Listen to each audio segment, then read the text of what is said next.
días a todos, amados. Dios les bendiga. Les invito a que abran sus Biblias en 1 Corintios capítulo 16. 1 Corintios capítulo 16. Estamos llegando al último capítulo de la carta del apóstol Pablo a la iglesia de Corinto, ¿verdad? 1 Corintios capítulo 16. Y el día de hoy vamos a estar examinando los versos 1 al 4. Abra ahí su Biblia, por favor. 1 Corintios capítulo 16, versos 1 al 4. Abra su Biblia en este pasaje, por favor.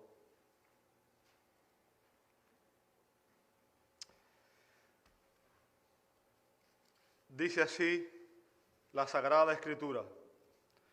Ahora bien, en cuanto a la ofrenda para los santos, hagan ustedes también como instruí a las iglesias de Galacia, que el primer día de la semana cada uno de ustedes aparte y guarde según haya prosperado, para que cuando yo vaya no se recojan entonces ofrendas. Cuando yo llegue, enviaré con cartas a quienes ustedes hayan designado para que lleven su contribución a Jerusalén. Y si es conveniente que yo también vaya, ellos irán conmigo. Nuestro Dios, agradecemos en esta mañana el privilegio de poder adorarte. Adoramos a un Dios trino, un Dios santo, nuestro Creador, nuestro Redentor. Señor, hay tantas razones por las cuales estar agradecido en esta mañana. Queremos dar gracias por todas las bendiciones que tú nos das sin merecerlo. Y venimos a su presencia, Señor, no por nuestros méritos, sino por los méritos de su amado Hijo, nuestro Señor y Salvador Jesucristo, para adorarle, para agradecerle y para honrarle. Señor, recibe nuestra adoración en esta mañana. Y pedimos, Señor, que en esta mañana también, al venir a tu palabra, el Espíritu Santo sea el Maestro que nos guíe a la verdad y que a través de él, Señor, seamos iluminados y podamos entender la enseñanza de su palabra, Padre. Nos ponemos en sus manos y rogamos todo esto en el nombre que es sobre todo nombre, en el nombre de nuestro gran Dios y Salvador Jesucristo, y damos gloria. Amén, amén y amén. Pueden tomar sus asientos. Muchas gracias a todos, hermanos.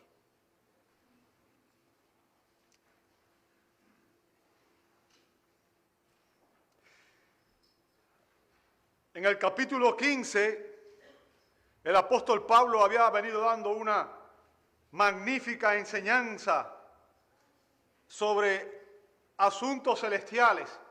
Pablo estaba hablando sobre la resurrección, sobre la gloria, sobre cosas celestiales. En el capítulo 16, abruptamente, el apóstol cambia el tema y comienza a hablar de asuntos terrenales.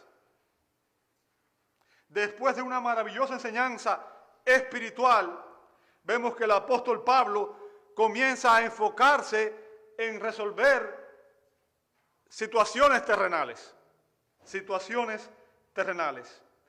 Pablo termina su preciosa enseñanza sobre la doctrina de la resurrección y comienza a hablar referente a una recolecta de dinero. ¿Qué cambio, verdad? Hablar de lo celestial y de repente enfocado totalmente en las cosas terrenales. En el pasaje del día de hoy consideraremos cómo ofrendar bíblicamente y hacerlo de una manera que glorifique a Dios. En estos versos vamos a ver cómo Pablo da 3 instrucciones bíblicas referente a las ofrendas. 3 instrucciones bíblicas referente a las ofrendas. Y vamos a ver cuáles son esas instrucciones. En primer lugar, el apóstol nos instruye referente a los propósitos de ofrendar en el verso 1. Los propósitos de ofrendar. Vamos a ver los principios al ofrendar en el verso 2. Y vamos a ver los procedimientos al ofrendar en los versos 3 y 4. Así que vamos a empezar por el principio, ¿verdad? Obviamente, los propósitos de ofrendar, verso 1. Fíjense, Pablo dice, ahora bien, y eso significa que va a ser un cambio. Recuerde, acabamos de ver, le acabo de explicar que Pablo viene hablando de cosas celestiales, viene hablando de la resurrección, viene hablando de cómo seremos resucitados y cómo estaremos con Cristo eternamente en su gloria. Ahora bien, esa expresión implica un cambio en el tema. Y a continuación dice, en cuanto a, ¿Lo veis conmigo? En cuanto a. Y esa expresión es importante porque esa es la expresión que Pablo ha usado cada vez que él va a responder una de las preguntas que los corintios le habían hecho en su carta. Recuerden que en el capítulo 7, verso 1, bueno, si usted ha venido en la serie, usted sabe, hemos venido viendo 1 Corintios desde el capítulo 1, verso 1 hasta el capítulo 16, ¿verdad? Y en el capítulo 7, verso 1, Pablo dice, en cuanto a las cosas que me escribisteis. ¿Recuerda eso? Y ahí explicamos que los corintios le habían escrito una carta a Pablo y le habían hecho una serie de preguntas, le habían hecho una serie de cuestionamientos. Y Pablo está respondiendo esas preguntas a lo largo de la carta, desde el capítulo 7, verso 1. Después en el capítulo 25 habla de otro tema. En el capítulo 8, verso 1 cambia de otro tema. En el capítulo 8, verso 4. En el capítulo 12, verso 1. O sea, Pablo ha venido respondiendo una serie de preguntas referente a un variado número de temas. Así que aquí llegamos a otra de esas preguntas. Otra de esas preguntas. Ahora, ¿cuál era el tema de la pregunta en estos versos?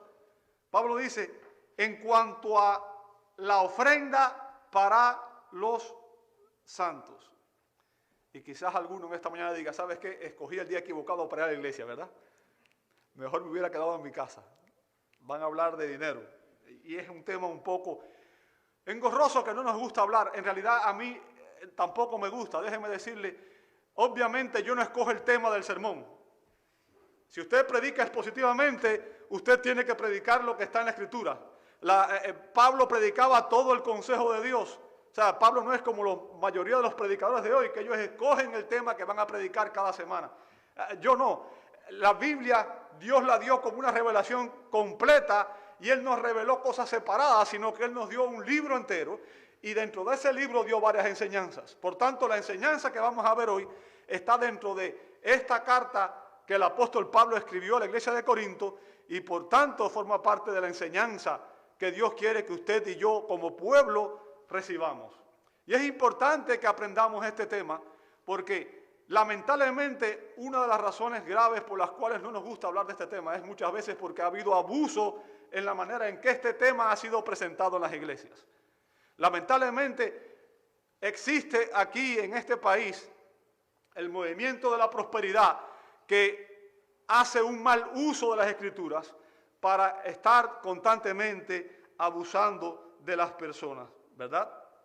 Hoy vamos a aprender los principios bíblicos para ofrendar. Y Pablo usa aquí un término que aparece solo en este pasaje en el Nuevo Testamento. El término es lego, está relacionado con recaudar, con recoger. Recaudar o recoger ofrenda, y ese es el término que usa la Biblia de las Américas, ofrenda. En la Reina Valera se traduce ese mismo término como colecta, una colecta, y todo el mundo sabe lo que es colectar, ¿verdad? Todo el mundo tiene idea de lo que es una colecta. Ahora, yo quiero que usted entienda algo. Esta ofrenda o esta colecta de la que Pablo está hablando aquí fue una ofrenda especial, una colecta especial.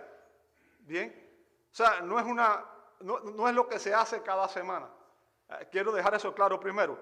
Sin embargo, a pesar de eso, las instrucciones que da aquí el apóstol Pablo nos permiten obtener de ellas algunos principios de la mayordomía cristiana. ¿Ok? Algunos principios de cómo debe ofrendar un cristiano. ¿Qué es lo correcto? La manera apropiada de ofrendar. Pablo les dice a los corintios, haced vosotros también como instruí a las iglesias de Galacia. ¿Me viene siguiendo ahí en el verso 1? Fíjense, Pablo está hablando con la iglesia de Corinto y les dice a ellos, hagan ustedes también como les instruí a las iglesias de Galacia. O sea, Pablo está hablando de recolectar una ofrenda y ahora está involucrando en esta ofrenda a los creyentes de Corinto. Bien. Pero fíjense, si usted se da cuenta, no solamente le estaba dando estas instrucciones a los corintios, sino que él también le había dado esta instrucción ¿a quién? A la iglesia de Galacia, bien, a los Gálatas.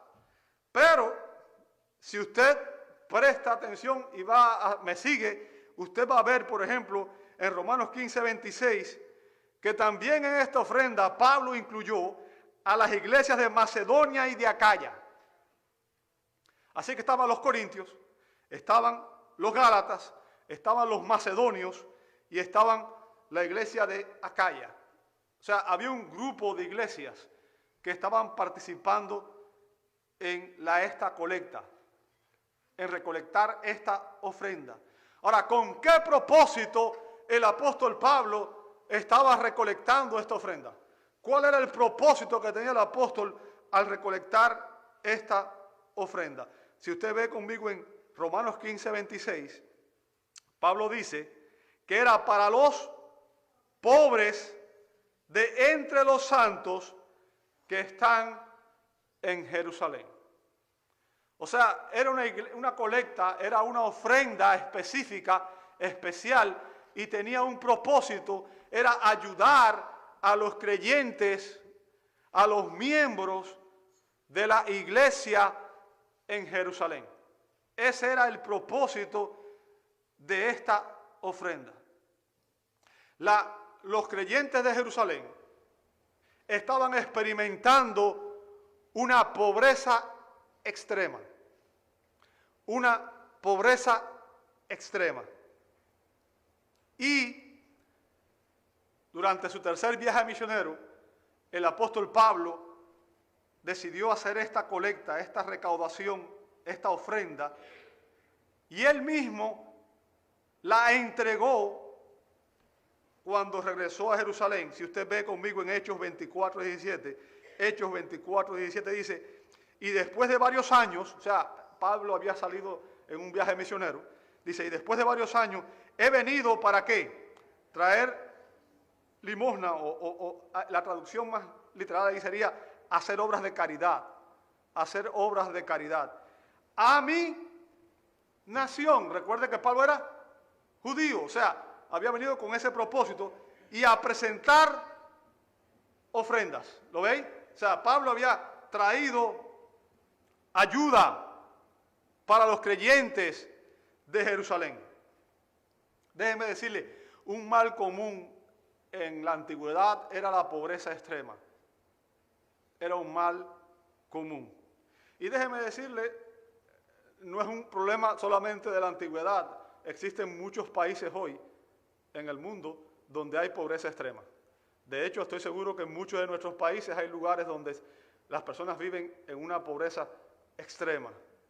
Usted y yo tenemos que dar gracias a Dios que estamos en un lugar donde hay una abundancia increíble.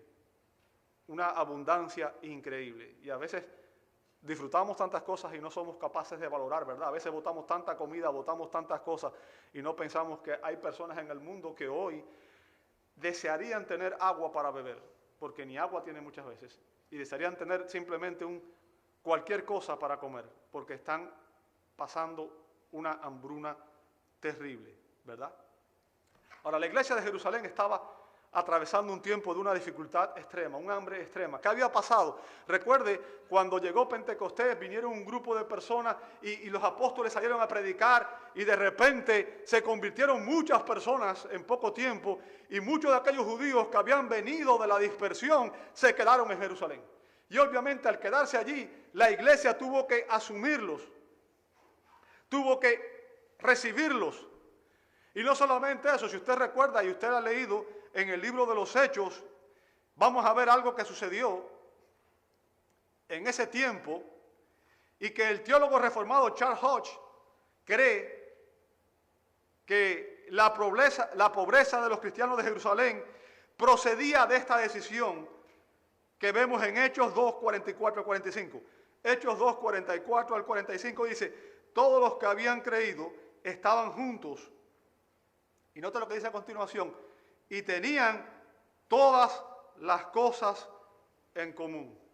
Verso 45, vendían todas sus propiedades y sus bienes, ¿y qué hacían?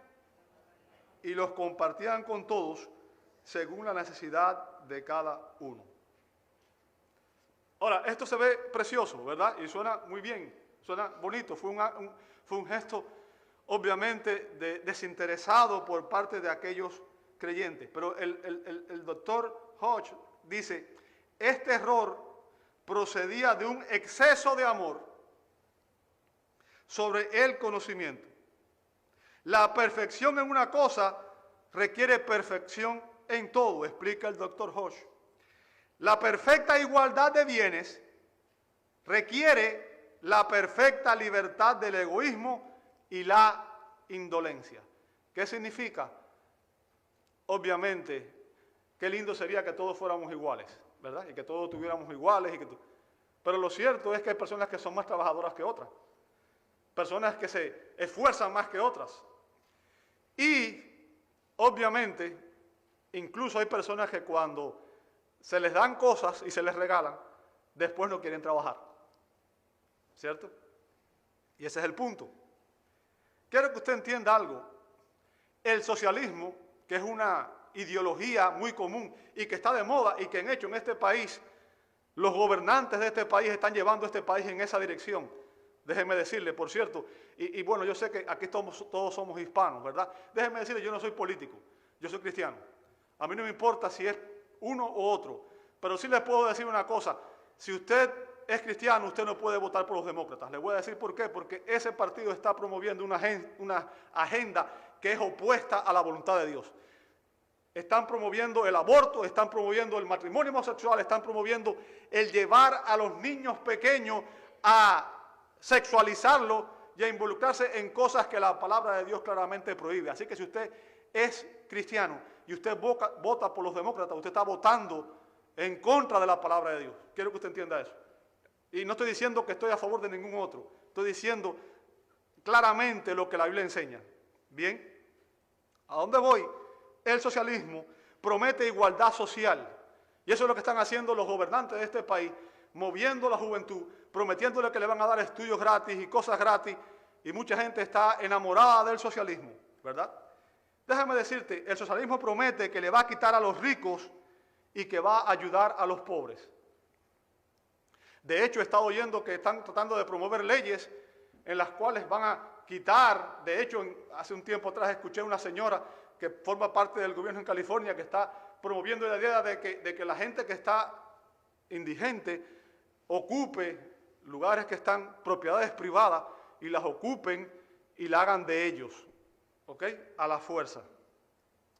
Ahora, el punto que usted quiero que entienda es que esa ideología es un engaño y que al final lo que sucede en todos los países que ha habido comunismo o que ha habido socialismo, porque el comunismo no existe, es una utopía, en todos los países que existe esa ideología, lo que sucede es que los gobernantes se convierten en ricos, en dictadores, en opresores y el resto del pueblo en oprimido, controlado y manipulado por el gobierno. Y no solamente pobres, sino los hacen pobres y dependientes, porque es la manera en que pueden controlar a las personas. Así que esta es una ideología errada que solo genera pobreza espiritual y material. El punto que quiero que usted entienda conmigo es que al final, esta idea de que podemos dar todo y debemos quedarnos sin nada, no es algo que la Biblia aprueba. ¿Entendió eso que dije? Ok, usted debe dar todo lo que pueda, pero no significa que usted se quede en la indigencia por dar a otras personas. ¿Escuchó eso? Bien, eso es importante.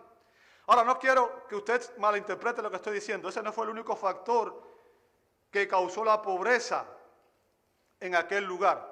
Bien, algunos años antes hubo una hambruna muy severa que fue profetizada. Si usted ve conmigo en Hechos 11:28 dice, y levantándose uno de ellos llamado Ágabo, daba a entender por el Espíritu que ciertamente habría ¿una qué? Una gran hambre. ¿Dónde? En toda la tierra. Y después nos dice ¿dónde? ¿Dónde? Digo, ¿cuándo? Y esto ocurrió ¿cuándo? Durante el reinado de Claudio. O sea, aquí vemos que algo pasó que obviamente causó una gran hambruna. Y eso puede venir por varias razones, ¿verdad? Puede haber sido sequía, puede haber sido... En fin, eso no es importante. Ahora, Ya vemos, no solamente se había quedado mucha gente, no solamente habían invertido mal los fondos que habían usado, también debemos saber que los cristianos de Jerusalén habían sido perseguidos severamente. Habían sido perseguidos severamente. Y fueron perseguidos no solamente por los judíos, sino también por el gobierno romano. Si usted ve conmigo, por ejemplo, en Hechos capítulo 8, vemos la persecución de parte de los líderes judíos. Hechos 8, 1 al 3. En aquel día se desató una gran persecución en contra de la iglesia, ¿dónde? En Jerusalén. Y todos fueron, ¿qué cosa? Esparcidos por las regiones de Judea y Samaria, excepto los apóstoles, y algunos hombres piadosos sepultaron a Esteban. O sea, este fue el primer mártir cristiano.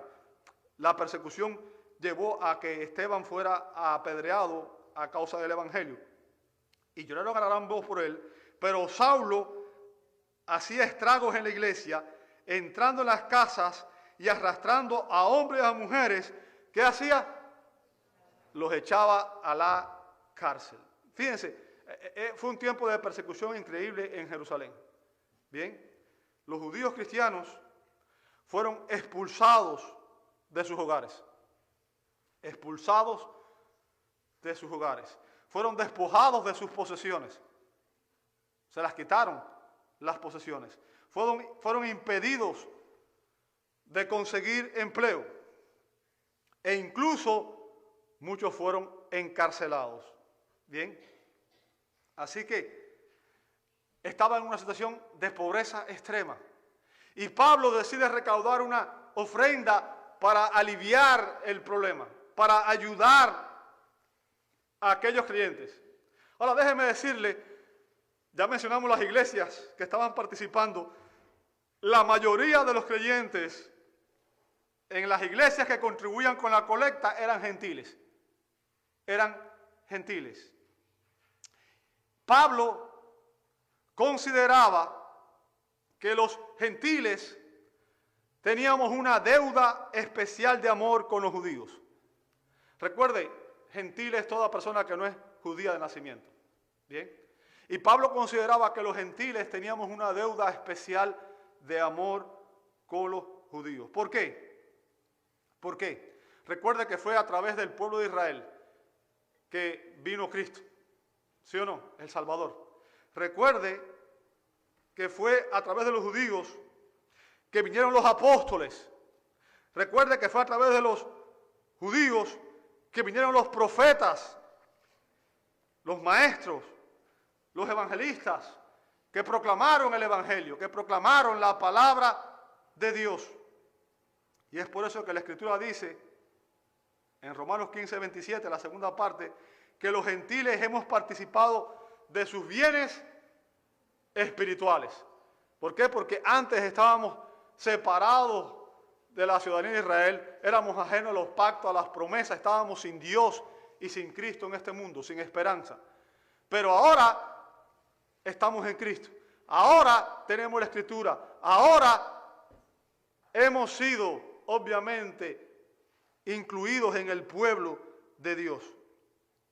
Gracias a la obra que Dios hizo a través de los judíos. Por tanto, dice Pablo, también están obligados a servir a los santos en los bienes materiales. O sea, Pablo veía, quiero que entienda lo que él está diciendo, si usted recibe una bendición de alguien, y en este caso una bendición espiritual, él decía, ¿sabe? Es justo que sean compensados con una bendición material. O sea, y esta ofrenda tenía como propósito ayudar a fortalecer el vínculo que debía existir, el vínculo espiritual que debía existir entre el pueblo de Israel y la iglesia. Recuerde, y esto es importante que lo tengamos en cuenta, a lo largo de la historia muchas veces han sido los gentiles los que hemos perseguido a los judíos y otras veces han sido los judíos que han perseguido a los gentiles. Por cierto, ahora salieron unos representantes del gobierno actual de Israel tratando de impulsar una ley para perseguir a los cristianos en Jerusalén, ahí en Israel. Esa es otra batalla nueva, ¿verdad? Estamos viviendo un tiempo de suma confusión.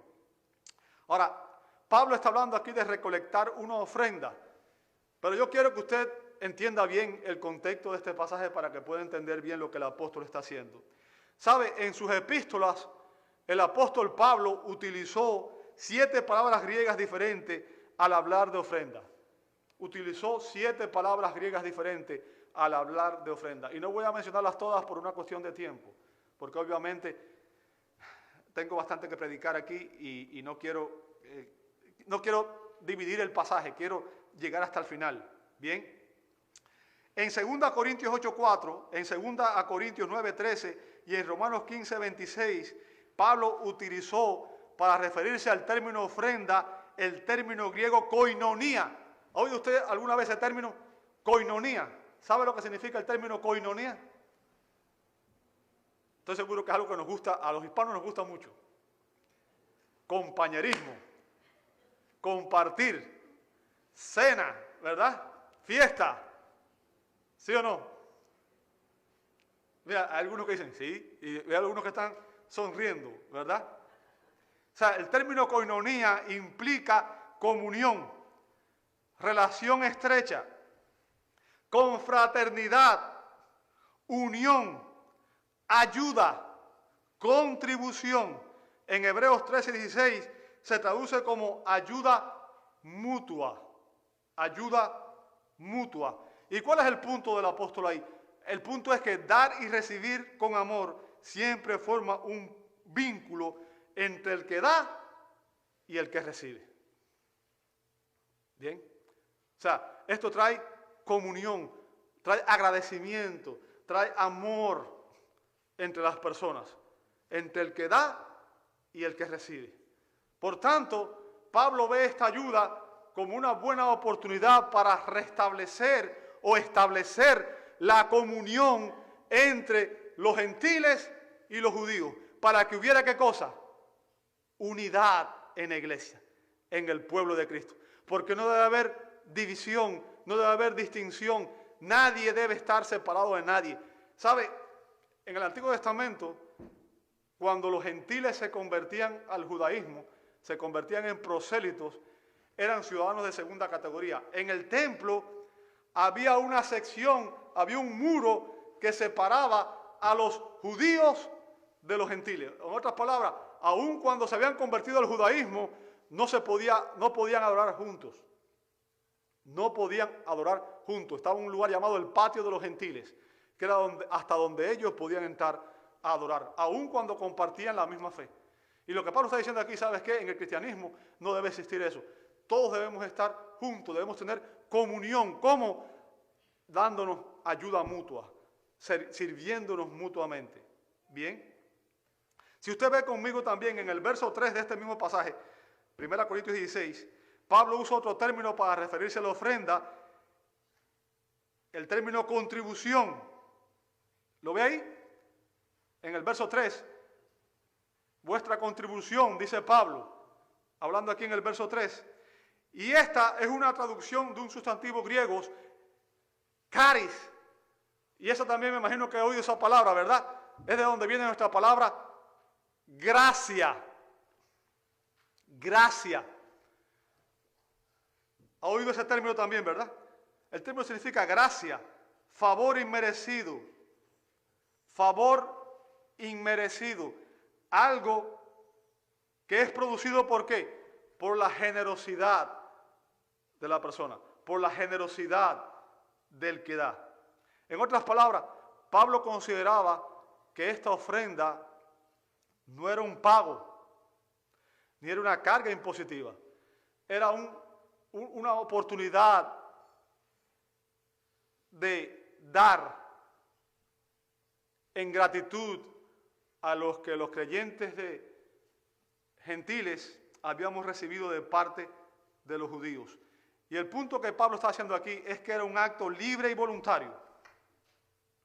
Un acto libre y voluntario. O sea, y esto es lo que quiero que usted, este es el principio que quiero que usted entienda. Dar, el ofrendar en la iglesia, debe ser un acto libre y voluntario de su parte. Bien. Uno de los efectos prácticos de la conversión, cuando el creyente ha sido transformado por la gracia de Dios, uno de los efectos prácticos de la conversión son estos actos de gracia y la disposición a dar, a compartir con otros. La ofrenda bíblica, y déjeme decirle, esta es la única ofrenda que Dios aprueba. La única ofrenda que Dios aprueba procede de un corazón que ha sido transformado por su gracia. Por tanto, cuando un cristiano da, lo hace con una sola motivación, y es en gratitud a Dios. Él quiere ayudar a otros, ¿verdad? Recuerden, en este caso, Pablo está pidiendo una ofrenda ¿para qué? Para ayudar a creyentes en Jerusalén. Y usted dirá, bueno, pero si recortamos una ofrenda, ¿por qué mejor no recortamos una ofrenda para ayudar a los creyentes que están en casa, ¿verdad? Pero el punto, recuerde, 1 de Juan 4:21 dice, y este mandamiento tenemos de él. O sea, en este caso, ¿el mandamiento de quién es? Es de Dios, ¿verdad? Dios nos da un mandamiento. ¿Cuál es el mandamiento que Dios nos da, amado? ¿Cuál es el mandamiento que Dios nos da? El que ama a Dios, ¿qué debe hacer? Hello. 1 de Juan 4:21. El que ama a Dios, ¿qué debe hacer? Ame también ¿a quién? A su hermano. O sea, el punto que quiero que entienda es, mi amor a Dios se demuestra por mi amor a mis hermanos. O sea, estas obras de gracia o de misericordia son los frutos genuinos del verdadero amor de Dios. ¿Comprende eso? Debemos ayudar a nuestros hermanos. 1 de Juan 3:17-18 dice, pero el que tiene, ¿qué cosa? Bienes de este mundo y ve a su hermano en necesidad y cierra su corazón contra él. Note la pregunta que hace el apóstol Juan a continuación. ¿Cómo puede morar? ¿Qué cosa? Fíjense que no dice, ¿cómo puede morar el amor por ese hermano? Sino dice, ¿cómo puede morar el amor a Dios en él? ¿Por qué? Porque lo que está diciendo es, ¿sabes qué? Si tú amas a Dios, se va a demostrar cómo. En que amas a tu hermano. Amas a tu hermano. Verso 18. Hijos, no amemos de palabra ni de lengua, sino de hecho y en verdad. Ahora, Pablo nos ha dado aquí un propósito de ofrendar. ¿Cuál es el propósito de ofrendar? ¿Cuál es el propósito de ofrendar que hemos visto aquí? Ayudar a hermanos que están en necesidad. Ese ha sido un propósito por el cual debemos ofrendar. Pero si usted lee la Escritura, y esto obviamente no lo voy a explicar hoy, nada más lo voy a pasar rápido, porque fíjense que puse los propósitos para ofrendar. Este no es el único propósito por el cual ofrendamos. También la Biblia nos dice que debemos ayudar a los huérfanos y a las viudas, en Hechos 6 y en Santiago 1:27. O sea, cuando hay un huérfano o una viuda que no tiene familia, no tiene recursos, la iglesia debe apoyar a esa persona. ¿Entendió eso? Y nuestras ofrendas debían ayudar a esa persona. ¿Bien? También nos enseña la Biblia que debemos ayudar incluso a los incrédulos necesitados. Fíjense, a los incrédulos necesitados. O sea, no solamente a nuestros hermanos, sino a aquellos que no son creyentes. ¿Bien? Nuestras ofrendas también deben emplearse en la expansión del Evangelio, pues ellas sostienen a los pastores, 1 Timoteo 5:17, y también sostienen a los misioneros, Romanos 10:15. Si esos son algunos propósitos del ofrendar. Y después de ver estos propósitos de ofrendar, vamos a ver ahora los principios al ofrendar. O sea, la manera en que usted y yo debemos ofrendar. Los principios al ofrendar. Verso 2. Y Pablo establece aquí en este verso 3 principios relacionados con la ofrenda cristiana. 3 principios relacionados con la ofrenda cristiana. Y él explica cuándo debemos ofrendar, cuándo debemos ofrendar, quiénes debemos ofrendar y cuánto debemos ofrendar. Bien, vamos a ver cuándo debemos ofrendar. Verso 2 dice que el primer día de la semana. Entonces la ofrenda debe ser cada semana. Cada semana. El día del Señor, el domingo. el día que la iglesia se reúne. La iglesia, al reunirse, nos reunimos para adorar cada domingo y cada miembro debe venir a la iglesia preparado para ofrendar. Déjame decirte, ofrendar es un acto de adoración al Señor. Forma parte de nuestra adoración. ¿Por qué? Porque la carga financiera de la obra de Dios siempre ha sido compartida por toda la iglesia. Ahora, lamentablemente, muchos miembros, y fíjense que usé la palabra miembro de la iglesia, porque esto es algo que quiero que entienda. La responsabilidad de ofrendar es de los miembros de la iglesia. Muchos miembros son como el niño a quien su padre le regaló $2. El padre le regaló $2 y le dijo que con $1 podía hacer lo que él quisiera y con el otro debía guardarlo y el domingo en la mañana debía llevarlo y ofrendarlo a Dios.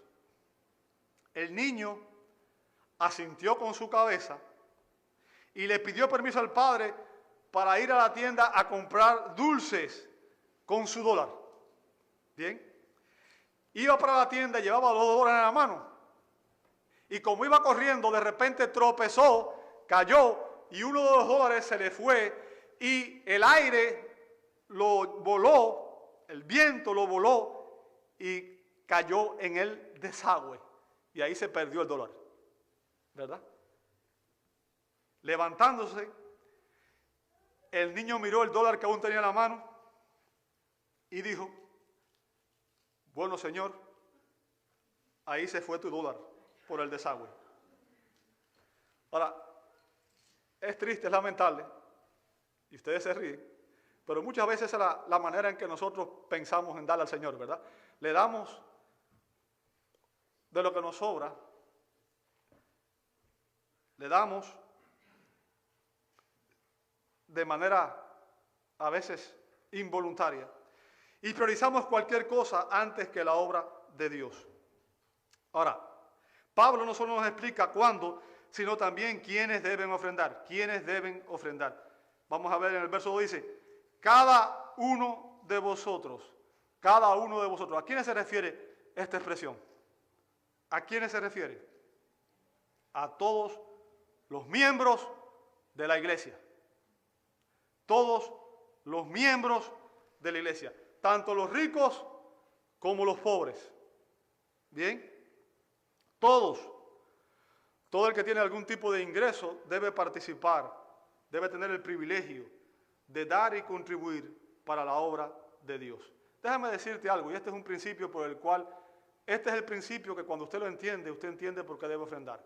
Venga conmigo lo que dice la Biblia en Salmo 24.1. Salmo 24.1, lea conmigo lo que dice ahí. Salmo 24.1 dice: del Señor es ¿qué cosa? Es la tierra y todo lo que hay en el mundo y los que en él habitan. Ahora yo quiero que usted, ahora en base a eso, entienda quién es el dueño de todo lo que existe. Hello. ¿Quién es el dueño de todo lo que existe? Vamos a ser sinceros. ¿Cómo hablamos nosotros? Mi carro, mi casa, mi familia, mis cosas. Yo quiero que usted entienda, usted no es dueño de nada. Todo lo que usted tiene, todo lo que usted tiene es de Dios. Aún su propia vida, porque dice ahí, el mundo y los que en él habitan. O sea, usted es propiedad divina, un medio básico de Dios. ¿Sabe eso? Y lamentablemente nosotros no nos damos cuenta de eso. Bien, todo lo que existe es de Dios. Él es el único dueño. El único dueño es Dios. Ahora, Dios en su divina providencia, y escuche bien esa palabra, Dios en su divina providencia, y es la manera en que Dios obra en nuestras vidas. La manera en que Dios está obrando en su vida y en mi vida. Yo quiero que usted entienda, si usted es cristiano, nada de lo que ocurre en su vida es por casualidad, es por suerte, no. Dios está obrando en sus circunstancias, en su vida. Y en su divina providencia es Dios quien se complace en bendecirnos y en darnos éxito en nuestro trabajo o nuestros negocios, como dice Proverbios 10:22. Bien, nosotros, y escucha bien lo que voy a decir también aquí ahora, solo somos mayordomos de lo que el Señor nos ha confiado. No somos dueños, ¿qué somos? Mayordomos. ¿Sabe lo que es un mayordomo, verdad?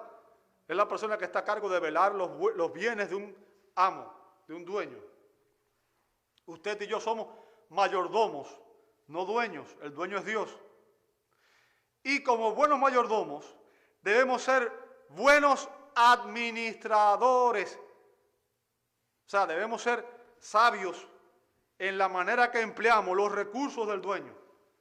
¿Y cuáles son los recursos del dueño que Él nos ha confiado a usted y a mí? Son 3 específicamente. Te voy a decir cuáles son. Bien, 3 específicamente. Dios te ha dado tiempo. Tu tiempo. El tiempo de vida. El tiempo que tú vives es un regalo que Dios te da. ¿Tú sabes eso? Colosenses 4:5 se nos advierte, dice, que debemos redimir bien el tiempo. ¿Sabe? El tiempo no vuelve atrás. Tengo un maestro de teología que decía que el tiempo es como un tren sin freno y sin estación. Siempre adelante, irreversible, ¿verdad? Cada día de vida es un día que debemos usar para la gloria de Dios, para servir a Dios y para crecer en nuestra semejanza con Cristo. Y un día desaprovechado, un día mal empleado, es un día perdido. Usted es responsable de cómo emplea su tiempo. Y hay personas que emplean todo su tiempo en las cosas de este mundo y se olvidan de las cosas espirituales. Y vivimos en un país donde, si no somos sabios, el estilo de vida nos absorbe en el trabajo y descuidamos la familia y descuidamos nuestra relación con Dios. Piense usted cuánto de su tiempo en la semana usted emplea en estar con su familia.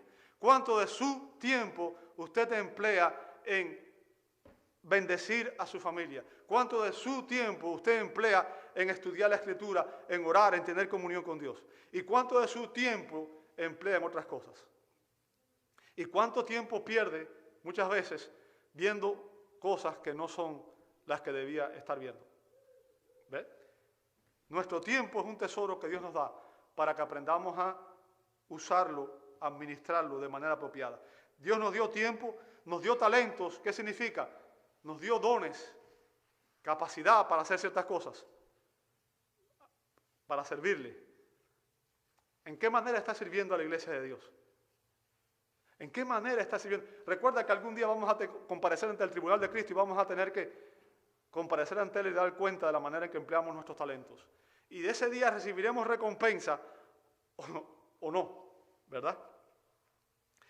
Y tesoros, Mateo 6:33. O sea, lo que Dios nos da, los bienes que nos da, cómo lo empleamos, todo lo que Dios nos da, cuál es nuestra prioridad, dónde está nuestro corazón. ¿Está en las cosas de este mundo, en las cosas temporales, en las cosas materiales, o está en el reino eterno de Dios? Nuestra generosidad para la obra del Señor se evidencia por lo que nosotros estamos dispuestos a dar, sea de nuestro tiempo, de nuestros talentos y de nuestros tesoros. Nuestra generosidad se manifiesta o se evidencia por lo que damos, especialmente cuando tenemos poco. Especialmente cuando tenemos poco. ¿Por qué? ¿Sabe? Una persona rica es fácil dar.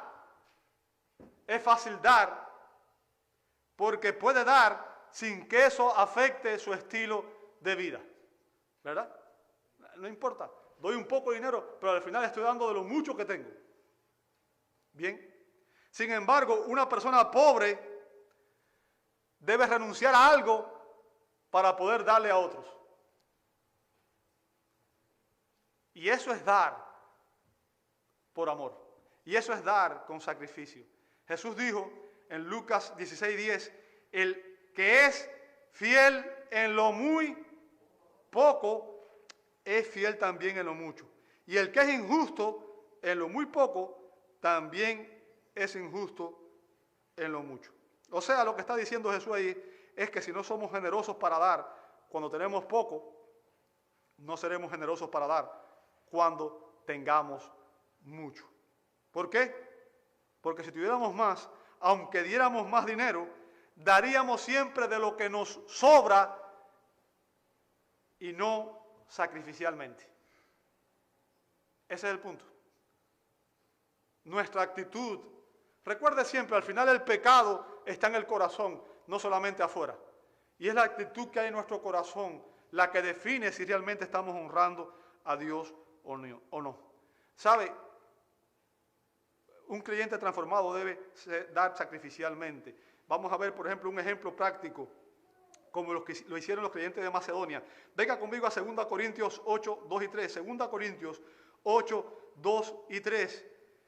Dice Pablo, pues en medio de una gran prueba de aflicción, ¿lo ve ahí?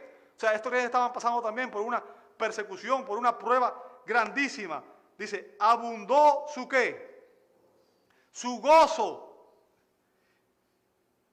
Y fíjense lo que continúa. Y su profunda pobreza. Y sabe, el término que usa Pablo ahí está diciendo una pobreza que lleva a una persona casi a la indigencia. ¿Me escuchó? Una pobreza que lleva a las personas casi a la indigencia.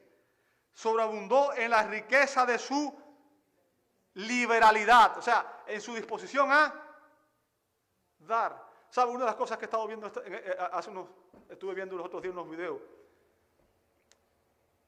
y me llamó la atención algo, y es que personas que a veces van y le piden a personas que son indigentes en la calle, le dicen, ¿sabes qué? No tengo dinero, ¿podrías ayudarme con algo? Y le dan lo poquito que tiene, lo comparten con esa persona.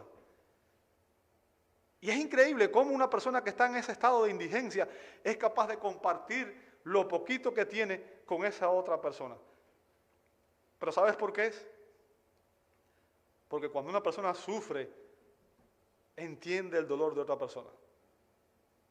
Y es capaz de compartir lo poco que tiene. Y muchas veces cuando tenemos mucho se nos olvida lo que eso implica, ¿verdad? Verso 3 dice, porque yo testifico, dice Pablo, que según sus posibilidades, y nota lo que dice a continuación, y aún más allá de sus posibilidades, dieron, ¿y cómo dieron? Fíjense, no fue por manipulación, no fue por obligación, dieron de su propia voluntad. ¿Y cómo sabemos que fue por su propia voluntad? Fíjense lo que dice el verso 4. Suplicándonos. ¿Lo ve ahí? O sea, en vez de ser Pablo diciéndole ustedes tienen que dar, eran ellos suplicando y diciendo, dice ahí, suplicándonos con muchos ruegos el privilegio de participar en el sostenimiento de los santos. ¿Ve usted la actitud que hay? O sea, eran ellos diciendo, nosotros queremos participar. Somos nosotros quienes estamos pidiendo que nos dejes participar. Y esto no como lo habíamos esperado, sino que primeramente, escuche estas palabras, se dieron a sí mismos al Señor. O sea, y en la lectura que tuvimos ahorita, la lectura bíblica en la ofrenda, el sacrificio que Dios espera, amado hermano, no es tu dinero, al final. El sacrificio más importante que tú puedes darle a Dios, ¿sabes cuál es? Tu corazón. El corazón contrito y humillado es el que Dios no desprecia. Una persona puede darle a Dios millones, pero si no le ha dado a Dios millones con la actitud correcta, de nada vale. Al final lo que Dios espera es que nos demos a nosotros mismos, como hicieron estas personas. Primeramente se dieron ellos mismos al Señor y luego a nosotros por la voluntad de Dios. En otras palabras, su dádiva venía de un corazón transformado. ¿Entiende eso? Cuando la gracia de Dios está en nosotros, la gracia de Dios nos mueve a dar de gracia lo que hemos recibido de gracia. Y todo lo que tenemos lo hemos recibido por la gracia de Dios. Bien, no dieron de lo que les sobraba, ellos dieron de su pobreza. De su pobreza. Y su situación no impidió su gozosa disponibilidad a dar, sino que lo hicieron con alegría, con gozo, y esto hizo mucho más excelente y notoria su disposición, ¿verdad? Ahora, a continuación, Pablo explica cuándo debemos dar, cuándo debemos ofrendar. ¿Cuándo? Dice, aparte, literalmente ponga para sí, y ponga según haya prosperado, cuánto debemos dar. Fíjense, aparte y ponga para sí, y guarde, ¿cuánto?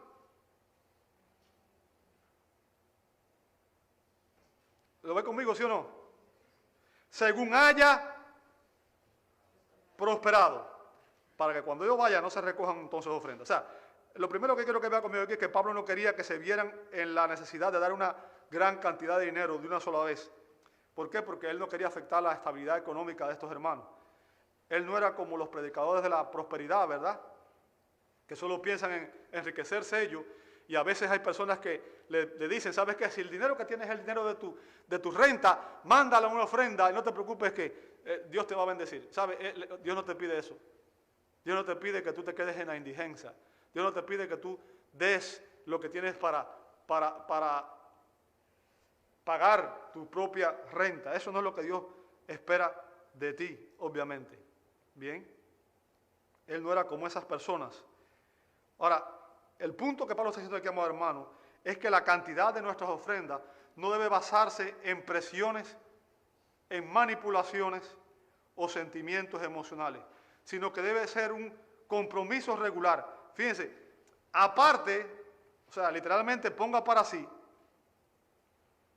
y guarde según haya prosperado. O sea, debe ser un compromiso regular y voluntario de dar al Señor según Él nos prospera, o sea, acorde a lo que nosotros ganamos. ¿Cuánto debemos dar?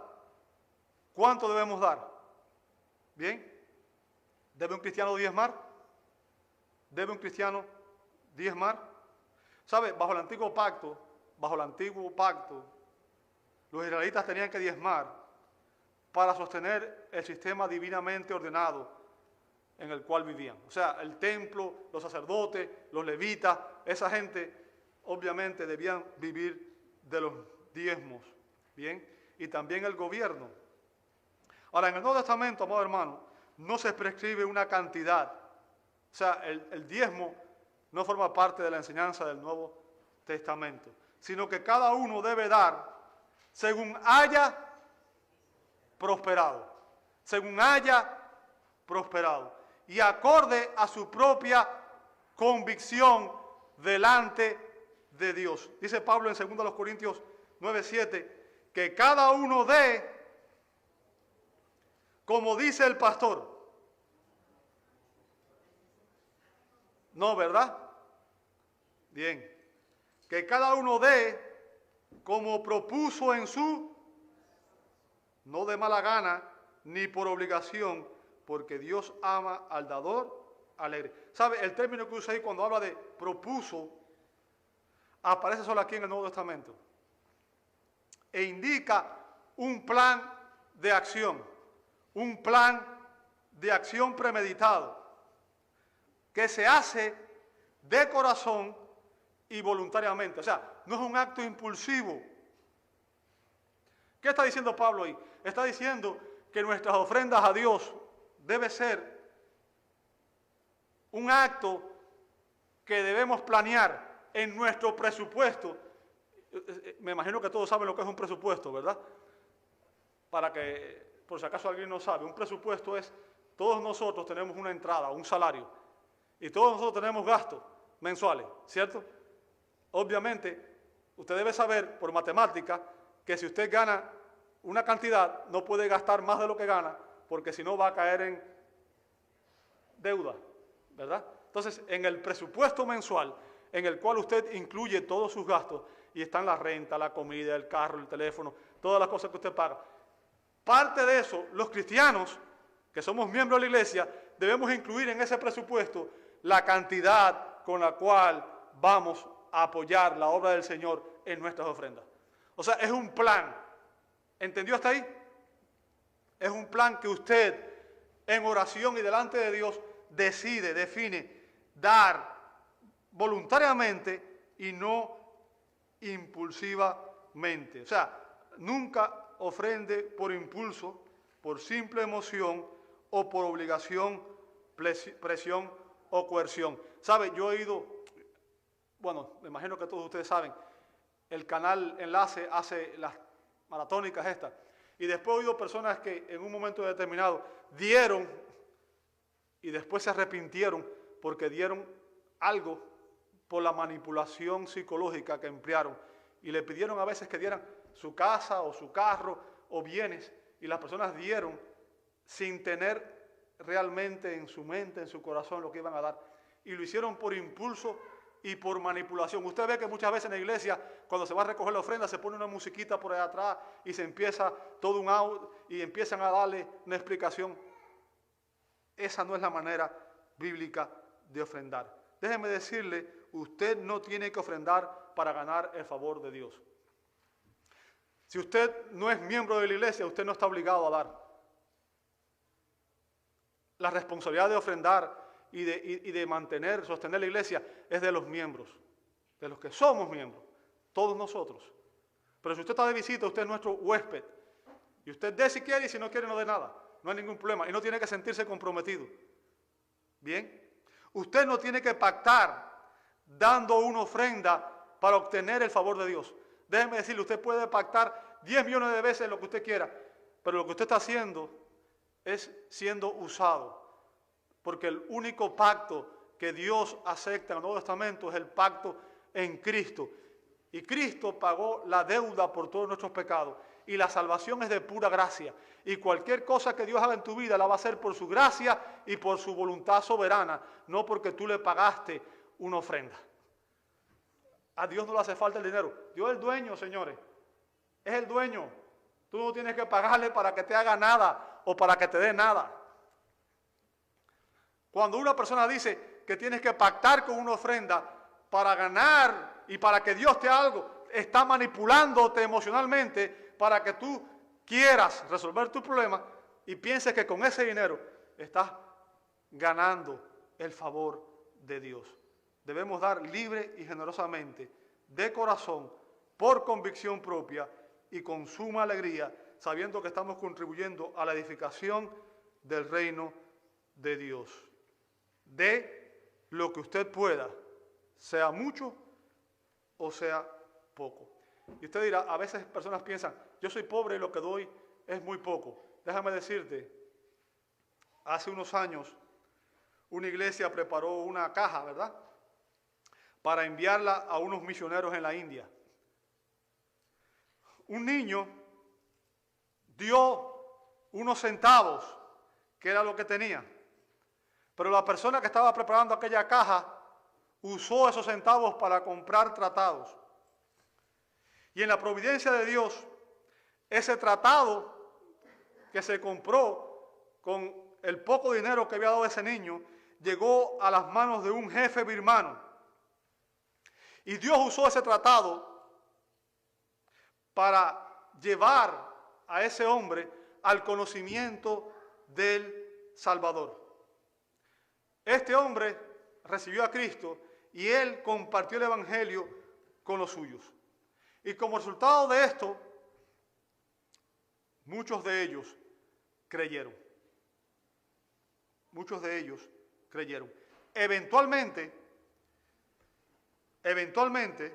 se estableció allí una iglesia y más de 1.500 nativos se convirtieron al cristianismo. O sea, un tratado fue el medio que Dios usó para llevar a una persona a Cristo y ese medio sirvió para que otros vinieran a la fe. Entonces, demos lo que contribuyamos con lo que podamos. Ahora, hemos visto el principio de ofrendar y finalmente vamos a ver el procedimiento, versos 3 y 4. Ya con esto voy a terminar y ya estoy bien rápido. Ya aquí termino. Y cuando yo llegue, dice Pablo, enviaré con cartas a quienes vosotros hayáis designado. Y el término de designar también se puede traducir como aprobar, para que lleven vuestra contribución a Jerusalén. Fíjense, ¿Cuál es el punto aquí? Y esto es importante, quiero que usted me preste atención. Aquellos que ofrendan para la obra del Señor, aquellos que ofrendan para la obra del Señor, tienen derecho a esperar que sus ofrendas se usen legítimamente y sabiamente. ¿Bien? El dinero, obviamente, debe manejarse con honestidad. Uno de los problemas más grandes que tiene el ser humano es con el dinero. De hecho, la Biblia dice que el amor del dinero es el origen de todos los problemas. El amor al dinero, no el dinero. Es el amor que tenemos muchas veces nosotros por el dinero, ¿verdad? Ahora, las diversas iglesias que Pablo había involucrado aquí en esta ofrenda especial, fueron esas iglesias quienes designaron, y el término que usa ahí Pablo para referirse a designar es el término griego dokimaxo, que tiene la noción de probar una cosa para saber si es digna o no. En otras palabras, aquellos que habían sido designados, el término ahí también, aquellos que habían sido aprobados por las iglesias para viajar con la ofrenda, o sea, aquellas personas serían hombres cuyo carácter e integridad habían sido probados y Pablo también los respaldaría. O sea, tendrían el respaldo de sus iglesias y el respaldo apostólico de Pablo. ¿Bien? Y el punto aquí que quiero que entienda es que la iglesia debe tener un grupo de personas aprobadas a cargo de la recolección y del uso de los fondos que se le confían, como vemos en 2 Corintios 8, 20 y 21. Y deben ser hombres probados, deben ser hombres de carácter y de integridad. ¿Bien? Y esto debe hacerse con integridad y con transparencia. En la iglesia deben ser los ancianos los encargados de decidir cómo utilizar los fondos. Y los diáconos son los encargados de ayudar a repartir esos fondos, como vemos en Hechos capítulo 6, versos 2 y 3. Ahora, los fondos de Dios, y este es el punto, solo deben ponerse en las manos de los hombres más piadosos de una iglesia, quienes bajo la dirección del Espíritu Santo y la guía de Dios deben supervisar su uso. Ahora, con estas precauciones, lo que Pablo estaba previendo, amado hermano, era que sucediera algo que pudiera dar base a que los enemigos lo acusaran de hacer un mal uso de las ofrendas. Déjeme decirle, uno de los problemas más graves que hay en esta nación es el mal uso y el abuso que hay en las iglesias referente al dinero. Cómo hay hombres que invierten el dinero en comprarse carros de lujo, aviones de lujo, ropa de lujo, en vez de estar haciendo la obra de Dios. Manipulan a las personas para obtener riquezas. Y verso 4 dice, y si conviene que yo también vaya, irán conmigo. O sea, el punto aquí, amado hermano, es que Pablo los acompañaría a Jerusalén solo si resultaba una ofrenda que indicara generosidad de parte de las iglesias gentiles. O sea, Pablo quería ver que los gentiles realmente entendieran la importancia de esta ofrenda y que se dieran cuenta que iba a ser algo que iba a impactar a los judíos. Por tanto, los principios que hemos aprendido aquí sobre las ofrendas cristianas son que nuestras ofrendas deben ser voluntarias, en proporción a la bendición que Dios nos ha dado. Deben ser sistemáticas y deben ser manejadas con integridad. Te invito a orar. Señor, damos gracias. Damos gracias porque sabemos que vivimos en un tiempo en el que hay mucha confusión sobre este tema. Pero tu palabra es muy clara y en ella tú nos enseñas cómo debemos ofrendar, cuáles son los propósitos para ofrendar. Y Señor, pedimos que tú nos des sabiduría y nos ayudes, Señor, para poder vivir y obedecer tu palabra. Poder honrarte, Señor, con nuestras vidas. Que recordemos que no solamente con nuestras ofrendas, que no es solamente eso, la primera ofrenda que Dios espera de nosotros es nuestro propio corazón, es nuestra propia vida. Nuestras vidas deben ser una ofrenda a Dios. Señor, debemos ofrendar nuestro tiempo, nuestros talentos y de nuestros tesoros para glorificar a Dios y para expandir su reino en esta tierra y para edificar a su pueblo en este lugar. Padre, ayúdanos a reflexionar en esta enseñanza y sea tu Espíritu el que la aplique a nuestros corazones y el que en su gracia nos motive a dar de la manera que tú quieres que lo hagamos. Gracias por todo. En el nombre de Jesús oramos. Amén.